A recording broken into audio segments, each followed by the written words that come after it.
Union épiscopale. Déclaration de la Conférence épiscopale nationale du Congo-Senko à l'issue de la session extraordinaire de l'Assemblée plénière du 23 au 25 mars 2026. Nous, cardinal, archevêques et évêques membres de la Senko, réunis en session extraordinaire de l'Assemblée plénière du 23 au 25 mars à Kinshasa, nous sommes penchés sur notre mission prophétique et le vécu de notre communion épiscopale. Fidèle à la parole de Dieu, proclame la parole, intervient à temps et à contre-temps, dénonce le mal, encourage. 2 Timothée 4:2, à la tradition et marchant sur les pas de nos vénéreux prédécesseurs, cardinaux et évêques, nous réaffirmons notre détermination à poursuivre contre vents et marées notre mission prophétique.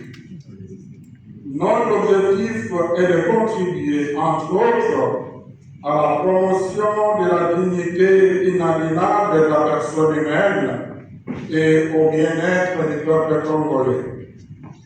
Dès lors, face à la situation sécuritaire et humanitaire dégradante de notre pays, nous ne serons nous taire.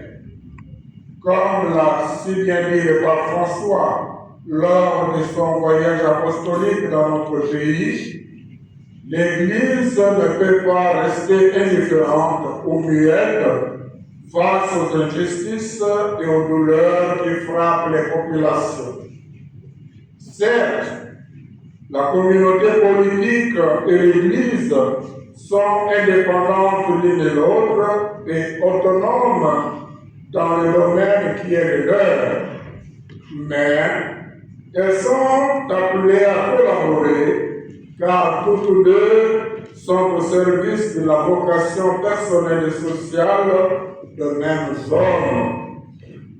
L'Église a donc le droit de prêcher la foi en toute liberté, d'enseigner la doctrine sociale sans aucune entrave, de porter un jugement moral, même sur les affaires qui regardent l'ordre politique, quand les droits fondamentaux de la personne humaine et le salut des âmes l'exigent. Gaudium Express, numéro 76.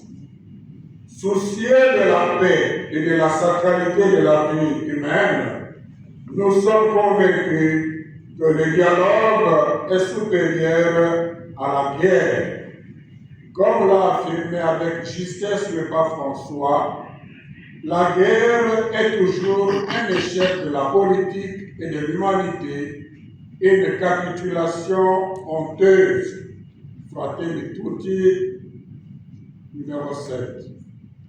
Ainsi, rappelons-nous la pertinence de l'initiative Pacte social pour la paix et le bien vivre ensemble à RDC et dans la région des Grands Lacs, à ne surtout pas confondre avec un dialogue visant le partage du pouvoir. Par ailleurs, nous tenons également à réaffirmer que la communion est un principe sacré de la synodalité ecclésiale et de la collégialité épiscopale. C'est dans cet esprit que sont toujours élaborés les messages et déclarations de la Senko. En outre, nous sommes bien conscients que certaines personnes s'évertuent sournoisement à discréditer notre mission, à semer la zizanie entre nous ou à nous engager à une sorte de guerre de religion. Raison pour laquelle nous exhortons nos fidèles catholiques, les femmes et les hommes de bonne volonté, au discernement, à la prudence et à la bienveillance. À l'approche des fêtes pascales, Puisse le Seigneur, par l'intercession de la bienheureuse Vierge Marie, Reine de la paix, bénir la terre du Congo et son peuple. À la signature, tous les évêques membres de l'Assemblée plénière présents à cette réunion, à cette assemblée, je vous remercie. Il n'est pas pris en compte.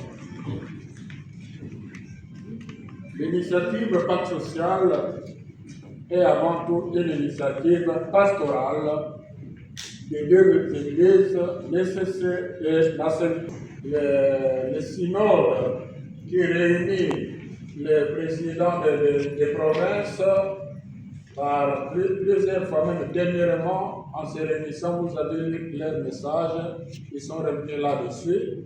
Du côté de la Senco, tous les évêques à l'Assemblée plénière du mois de mai de l'année passée